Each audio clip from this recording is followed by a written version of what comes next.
What's up, guys? Welcome back to the Unqualified Film Bros. I'm your host tonight, taking George's spot due to popular demand. We're going to be talking about Breaking, which is, I believe, and someone correct me if I'm wrong, Michael K. Williams' last role after his untimely passing last, sort of around this time last year. It's an interesting film. It's based on a true story. Well, let's get into it. Declan, I'm gonna throw it over to you. You had a bit of a travel ordeal getting to it, so Yeah, I want yeah. to give you the floor. I was gonna say, it's the film had a lot stacked against it, not necessarily for its fault, but because when I was driving to go there, because of just bad luck, I had to make three different stops to try to actually fill my car with gas so that I can then actually reach the theater. It was a disaster. So I came into it in a very bad mood, and I jokingly said to you guys this better be the best film of all time, or else. But then I saw it, and it was actually a great film. To my surprise, it was a great film. It's a great film, but it's also tough for me to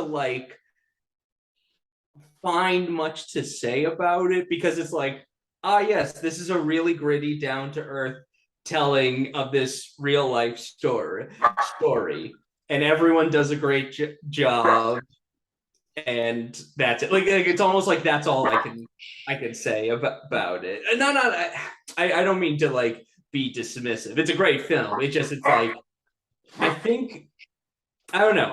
It's like George made a comment that I think was a fantastic, is that this could have been a Oh, let fantastic. me say it. Let me say it. Okay, fine.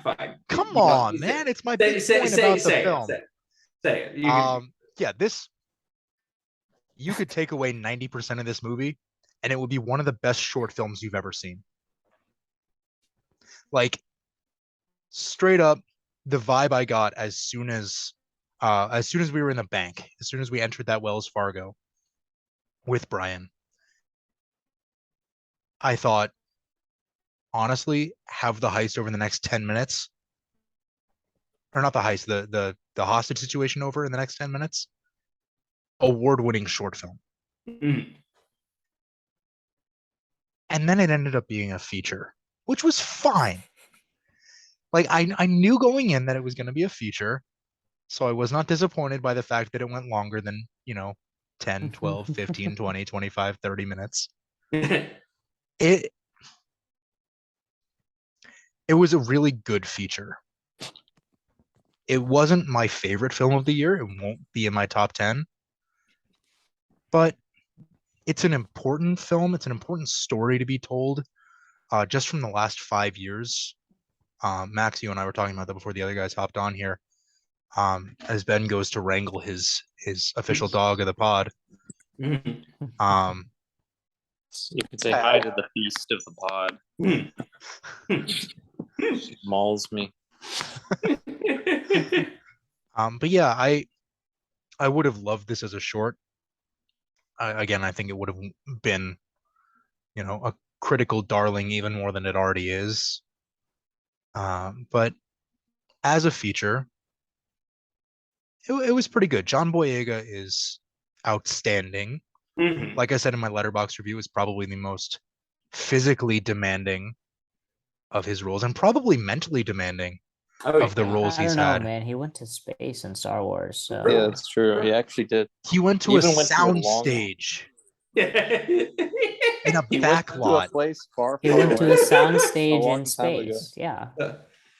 He had to get injured by Adam Driver. Adam Driver's a strong guy. That Yeah, probably yeah, hurt. it's true. It's true. No, but no, but I definitely agree. I feel like John Boyega, it's like the movie would sink or swim on John Boyega, and John Boyega Yeah, absolutely makes sure that he's definitely the main part of this film. Mhm. Let me try and get my thoughts across while I'm getting mauled. I thought the film This was is a very no good. reference. Sorry. I really, yeah, like you guys said, John Boyega's performance is really, really good. I think the movie overall works. I get what you're saying with the short film, but I do find the longer time actually gets you to know everyone in the story rather than just Brian. So you get to know the bank teller, the manager, the hostage negotiator, and when I was reading up on it, it was that like 4 of these guys were Marines, and I think that includes the top guy, the Major Riddick, played by Jeffrey Donovan. Ow, that hurts. And the chief, and then obviously Brian. But so I think the longer runtime works for that, and I get why they did it as a feature, and I'm happy it is, because I feel like with a short film, you wouldn't be able to get as many characters depth as they get. I That's hear true. what you're saying about the character development, and yes, having it as a feature allows you to have a little bit more breadth and a little more dimension to all of your main players. My issue with the story as a feature rather than as a short is the pacing. And I think there were spells, because again, if you were going to do a feature, you could have gone really experimental. You could have gone really, creative and done like a whole bank hostage situation in 2 or 3 takes. Long stretches, camera movement, following Brian around the bank, going outside, using, a couple of cuts throughout the entire runtime to make it a really intense thriller. And what we get is a story that takes place in an hour and 40-minute runtime, roughly, covering, as is stated verbatim in the film, a few hours. So you're not seeing everything that happens, which I think is a downside to how this film is presented. But at the same time, when you're not seeing everything that happens and still getting these drags of not much is happening, like, I don't want to say why do I care, because that's not how I feel, but what are we getting from the supposed high stakes of this moment if we're not, say, zeroed in on Brian the entire time? This could have been an Oscar for Best Actor winning performance from John Boyega, and I'm not saying he won't be nominated, because I think he may be nominated. Yeah, but I think I get what they're saying, which is, but the pacing is an issue. I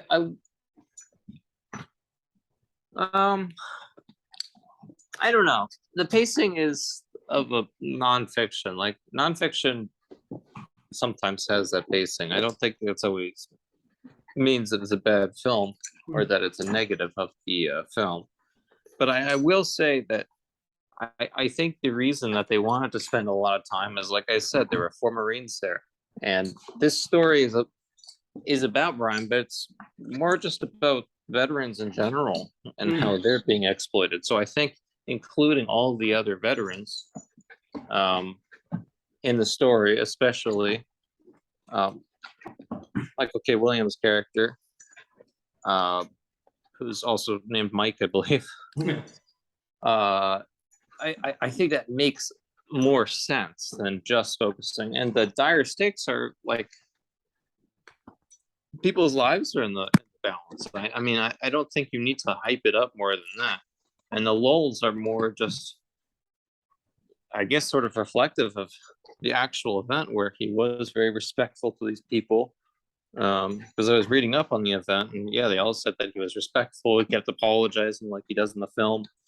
A lot of the stuff that happens in the film is pretty much what happened. Yeah, So I mean, I understand the reason why, like you said, that it's only a few hours. So I don't see the reason to Hollywood it up if your point is to make. I will They say, don't about At the this. same time, you're not doing a documentary retelling, though. Sure, it's not a documentary, but I No, also but think it that doesn't part of need to it, be. This is part of it, a thriller drama. it Yeah, is, but it doesn't part need of it to. is If it's based on a true story, I do not see the reason why accuracy should be a negative to it. hmm, I agree, and also part of it It's a is good point. that, there's just that thinking that, look, the filmmakers and the creatives behind this film aren't trying to portray John Boyega's character as a bad guy, right? no, It's Yeah. not, and so there might have been extra sensitivities to that, because it is a true story, because it's based off of real events, I that will say, they're even taking it a step further, to just, not necessarily even walk the line, but not even really come that close to it. mhm, I will say also one of the things that I read about the actual event is like one of the things criticized was the police time. Like in the movie, they were slow. Like they wouldn't, they were really slow to negotiate, really slow to do anything.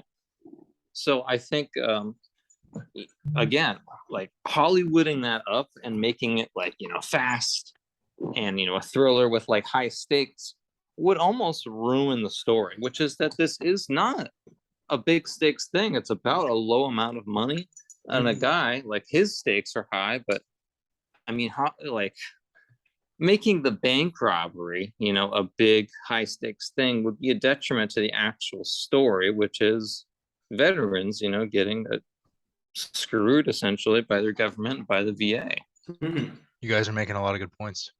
I will just say, like, this is partially just my bad for not like knowing anything about this film going in. Like, I was joking that when I first saw it on our list of films we're going to talk about, I was like, oh, the first film before Breaking It 2, Electric Boogaloo. No, but but when it got to the part where it showed like the actual Mike, I did a minor like, like I sort of expected it to be based on a true story, but Wait, it it came says it across. in the beginning, Declan.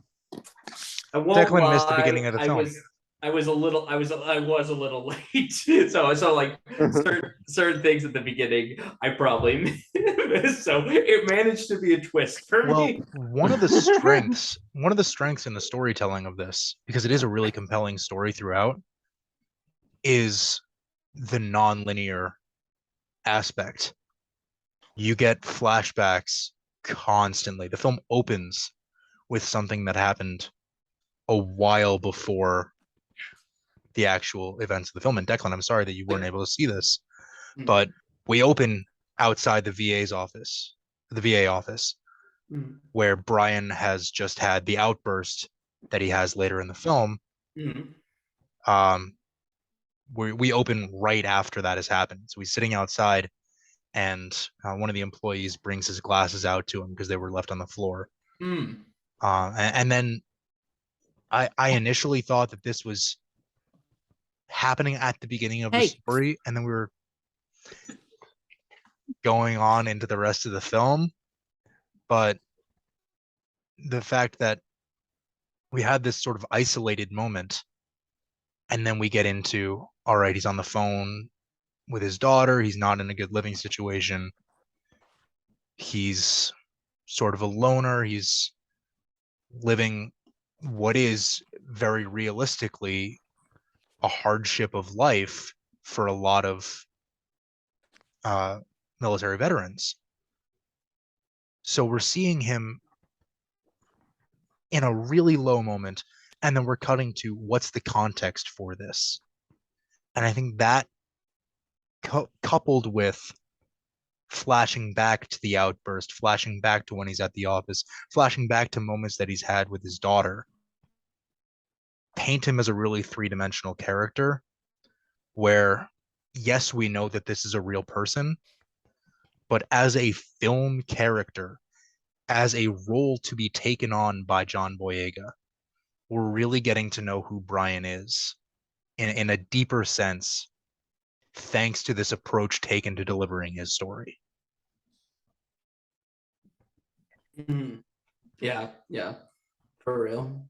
Yeah, and that's an interesting point, George. You know, you talked about context a little bit in your remarks, and I just think that like if that's what it meant to, I don't know, to you, to any number of us right here that are talking about it right now, what do you think it means to the actual veterans that are dealing with Veterans Affairs, right? And I'm just wondering what you guys think of, you know, whose movie is this?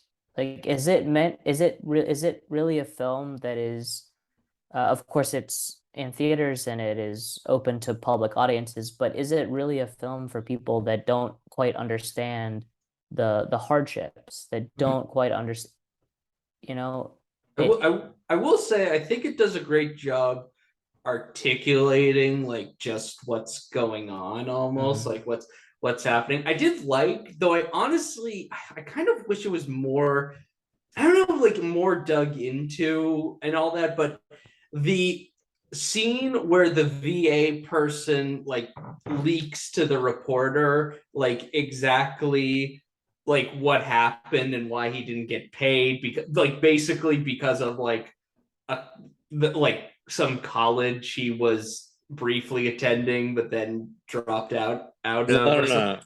no. It wasn't. What was There's it? nothing to dig in there, though. Yeah, She yeah. said, she said, but they made a mistake. This is not him. Yeah, I'm almost like, well, but by digging, I almost mean like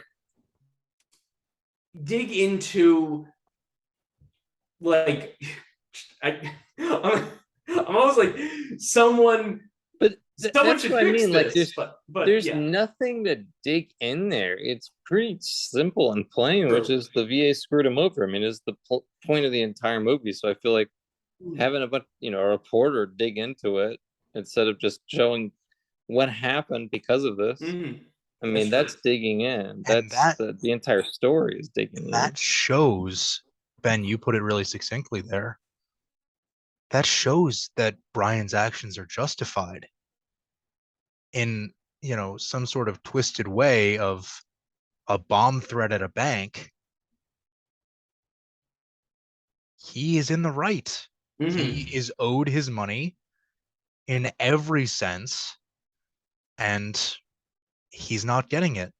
So Mm-hmm. he takes this really rash approach. I don't know if in the sequence of events as they played out in reality, why not go to the VA and do that? I genuinely don't know.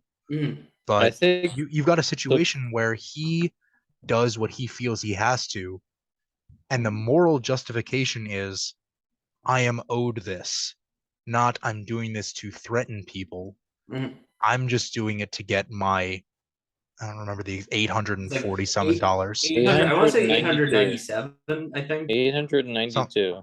Less 92. than $900. Yeah, I feel like it was honestly like such a like it was such a strange moment when like everyone's like, this is all over like eight hundred Well, that was dollars. so great that they held on to that for so long in the film. Mm-hmm. We didn't know Yes. how much money he was owed. Mm-hmm. Mm-hmm. And it like it puts it adds a new perspective into it in that it's like there is no greed that's going into his actions. If this is a necessity, like well, let me don't. just put a pause on that for a quick second, right? Mm-hmm. I mean, I totally understand what we're all saying, right? In the grand scheme of things, $900, less than $900,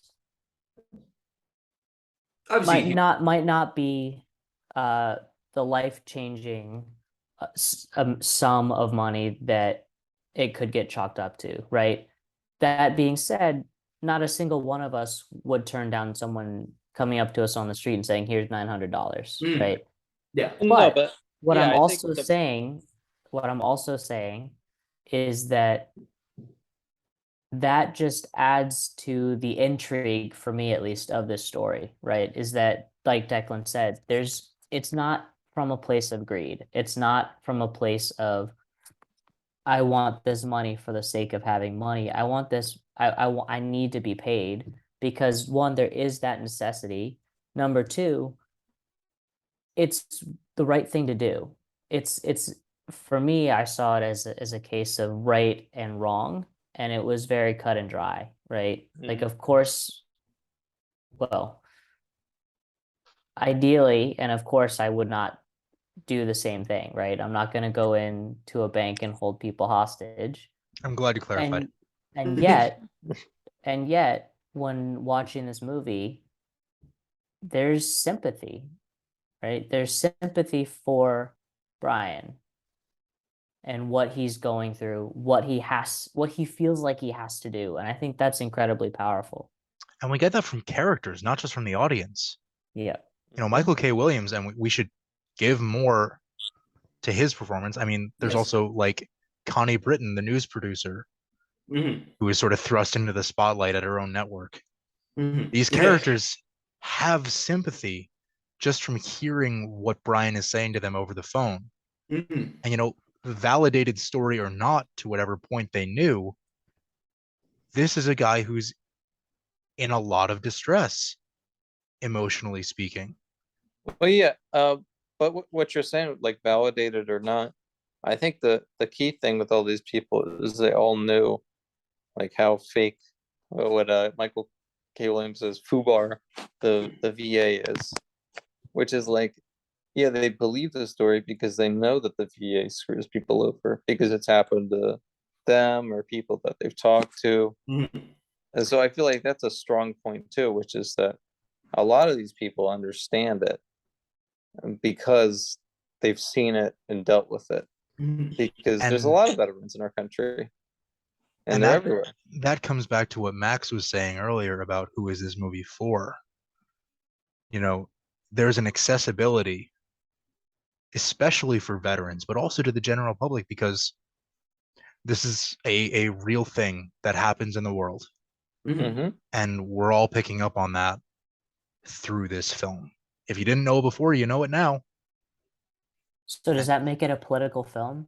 That was Yes, something I that would say. what Well, I mean, So here's the one in thing that I in was gonna that say. any film that is about the Department of Veterans Affairs is at least a little bit political. I was gonna Obviously, say this though. Mm. I'd ask any veteran what they think of the VA, and I would be surprised if I found one positive thing. yeah. Like mean, it's mean, political, sure, but I Mhm. feel like almost every veteran is like, yeah, the VA screws people over. Oh I don't yeah, think yeah. No, it's that I'm not political. saying like political in the sense of like trying to convey a political idea or like convince a political position, so something like that. I just mean political in the sense of the subject matter cannot be separated from the politics behind it, the Well, politics yeah, behind the governmental fault. I mean, I find the need to make a distinction these days because like political can mean a lot of things. yeah, Most of the time when you say political, it's like yeah. conservative or well versus liberal. Ben, that was the point of my question. Mhm. Is Yeah, so that I how do would you say like, define political when it comes to an issue like Veterans Affairs, right? There's broad bipartisan support in this country for Mhm. the military, Yeah. right? Even more so for veterans, right? Mhm. They've already gone through the sacrifice. It's almost a question of how could you not Yeah. feel for them, right? And so that was really the reasoning behind my question, phrasing it kind of vaguely of whether or not this film is political. George, I saw you seemed like you had a pretty visceral reaction to my question, so I'm curious what your thoughts are. Yeah, I think the discussion had by Ben and Declan just now sort of alleviated my concern there. Mm-hmm. When you talk about the word political, especially in this day and age, it's very polarizing. And I Mhm. don't think this is a polarizing movie. I don't think people are going to walk out of this movie saying the VA was in the right the whole time. It would be a pretty messed up way to perceive this film. That's just like oh, you just hate like not even like I would say like, oh, you just hate black people, but that's not even it. You hate veterans, I guess. I don't know. For someone to think the VA was right. You Okay. can say so. I will say this. You could say maybe the film's political in that, like, sometimes they're like, oh yeah, I'm gonna get shot, right? And she was like, oh, the last guy got arrested. He's like, oh, definitely wasn't black. But I mean, other than like a few comments, there are some slight racial undertones. But like even that, I mean, be considered politics. I would say more than slight racial undertones. Yeah, It's literally a story like where but almost I all of the distinction where it's like there are racial tones, but the main story is universal, yeah, pretty sure. much. Like VA Yeah. screws over I don't everyone, think it's a equally. minor fact That's that fair. like That's fair. that like yeah. But that, it's not like it's not overt like some movies can be very overt. Sure. I mean, it's Sure. definitely present, but it's not like Yeah. the most present. Yeah. No, that I can agree with. Yeah. Yeah, I think just getting back to my point, this film is not political. It doesn't have an agenda in the sense that politics always have an agenda. In the sense of, like I said before, polarization. You're not going to find two sides to this. So I think in that sense, it's not political. On the other hand, the subject matter is something that is very popularly discussed in political circles. So in that sense, there is a discussion to be had on the broader level of what does this film mean politically speaking, but not in the sense of how is there an argument here? Because there's not.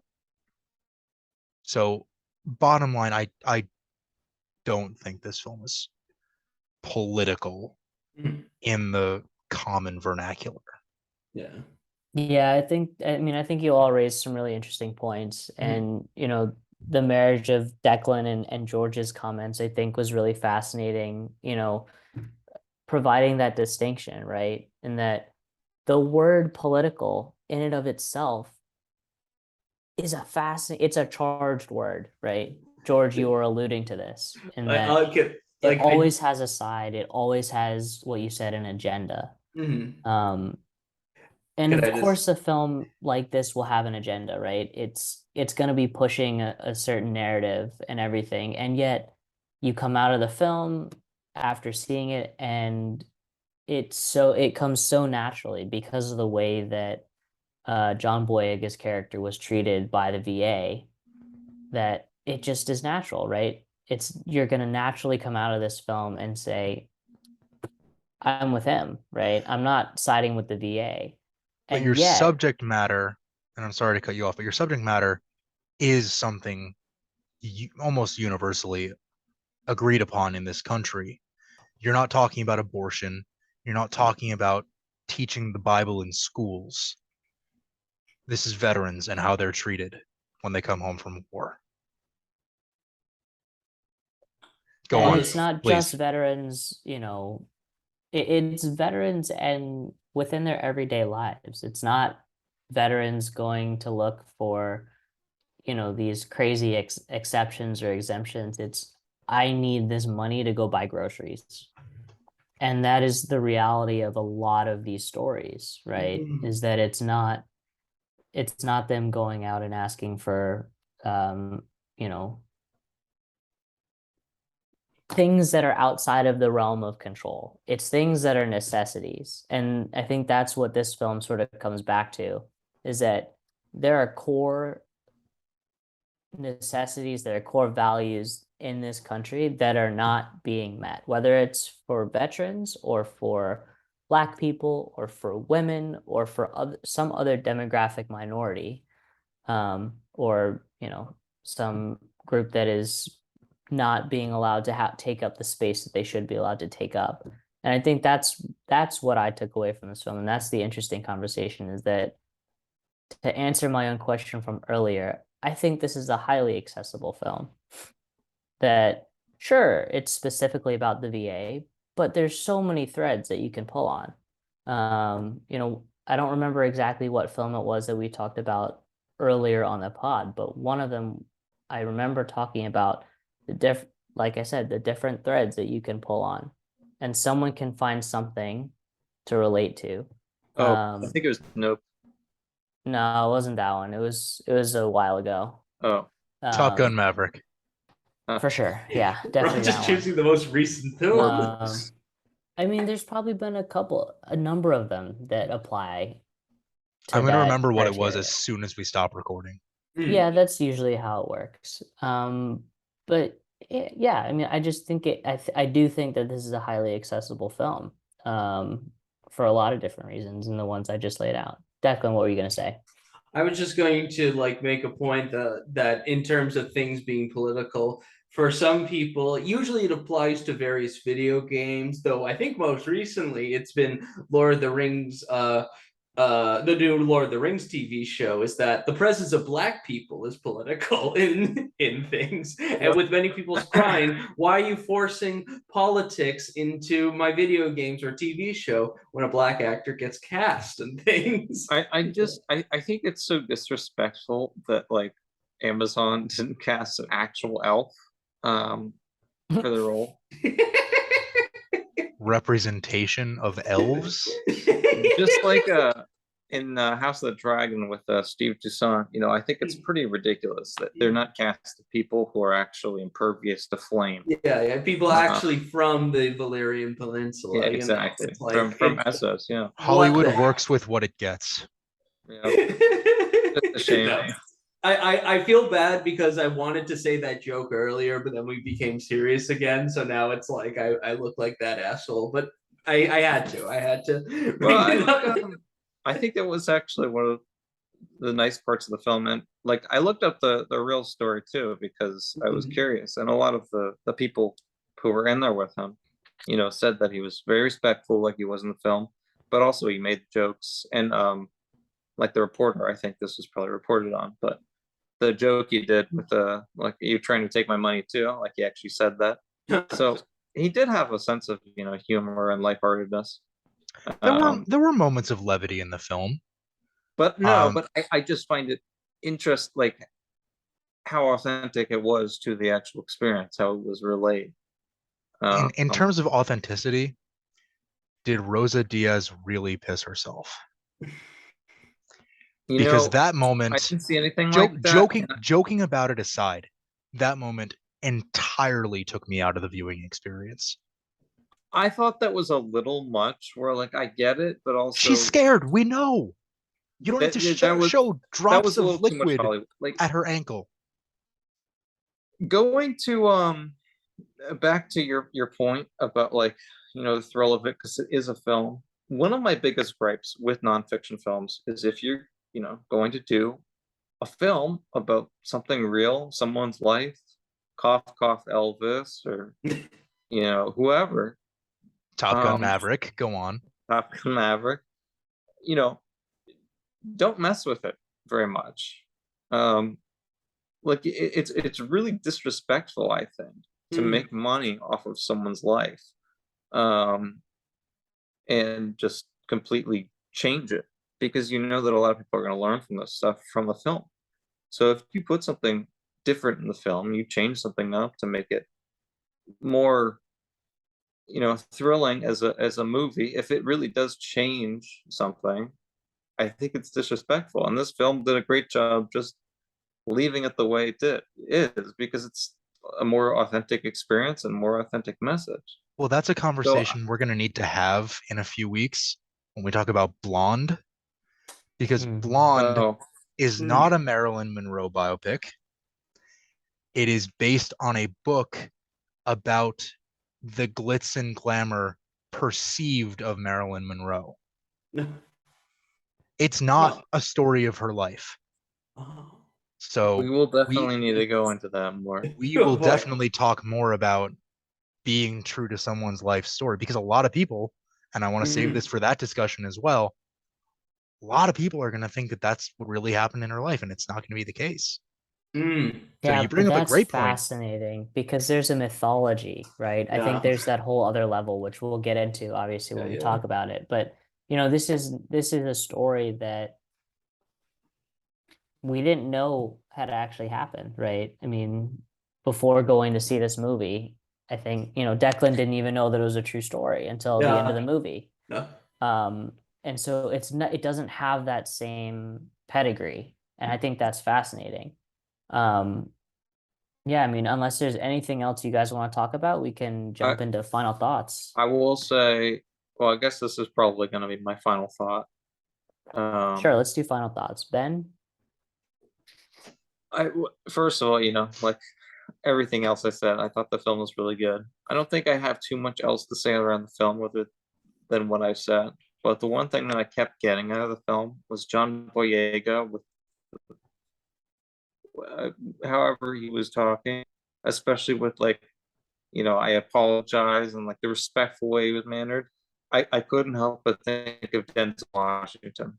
Mhm. I don't know why, but like just so Mm. respectful. And like a crazy scenario. I kept thinking about it. The But I think it's also remake, one of his sorry, best Ben, I gotta ones. hijack you for a second. The remake of The Taking of Pelham 123 is Denzel Washington negotiating a hostage situation. I mean, he's on the other side. He's not the hostage taker, but Mm. sorry, just I had to get that in there. Go on. Um, but also I think it was probably the best acting I've seen from John Boyega. I haven't seen all the stuff that he's done. Obviously, I've seen Star Wars, but no one can act that well in those movies. But yeah, I think he did a great job with the character. Just to be clear, it's not a slight towards Star Wars. It's just like you only have so much you can do on a type of film like that. Ben hates But Star Wars. somehow Palpatine returned. But somehow Palpatine did. The dead speak. No. They Oh no, do. sorry. They do. I'll go Declan, next. George? All right. I'll So I think I've summed up a lot of my thoughts for this film. It's really, really well made. My concerns about the pacing aside, again, the climax, the climactic moment when Brian is shot and killed, is really abrupt. There are hints at it with the sniper getting in position. Um, it was talked about early in the film when, he stays away from the windows to avoid getting shot.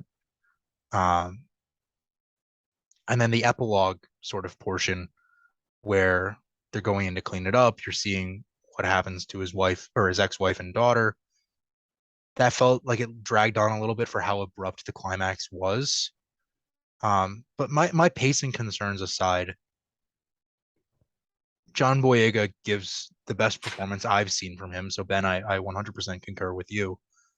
Um, Michael K. Williams, I wanted more from him, and yet he left it all out on the field with a great performance. Connie Britton was great. I feel like she takes roles that are beneath her talent level, but this one, had it been expanded, would have met that criteria for me. I think she's a wonderfully talented actress, and I think she does a really good job with what she's given here. Story-wise, it's a good script, respectful and faithful to the retellings of true events. I don't know if it'll get, award season buzz as we start talking about that in the next few months, but deserving of at least some recognition. And Max, I'm grateful for your suggestion of this film because I don't know if I would have gotten to see it.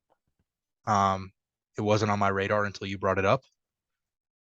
But yeah, it's a well-made film. I'm glad I saw it. Topical always. You're never gonna have a discussion of this film that isn't relevant to something going on in the world, or especially in this country. So I will say, if war is ever abolished, maybe not, but still yeah, working snowball's on that. chance in hell. Mhm. But yeah, I said in my Letterboxd review, I don't know if I would see it again after our discussion. I probably want to, and I want to pick up on stuff that you guys picked up on. So yeah, this was worth bringing on the pod. definitely. Mhm. Declan? I will just say also, I think should specify also that like it has one of my favorite like things in like things that isn't often in film, but I always enjoy when it's in film, or even just in thing, which is like veterans talking about their experience, like or like their shared experience, especially with the VA, and I just the conversations scenes between Michael K. White and John Boyega Williams. alone. Oh my gosh, did I say Jesus Christ? Anyway, Michael Michael G. K. White. Williams, and John Boyega worth the price of admissions alone, and all that. Just yeah, it's a great film, extremely well acted. Like gets what it's trying to do real well. That's all. I'll say it. Yeah, I never really have anything much to add on final thoughts. I think we cover a lot of ground in these episodes, and I think even today we were able to dive into some of the more thematic elements of the film. Obviously talk about how topical is, and will continue to be. And I just think, like George said, the respect that the filmer showed. I think Ben also mentioned this. But just that it's a highly respectful film, right?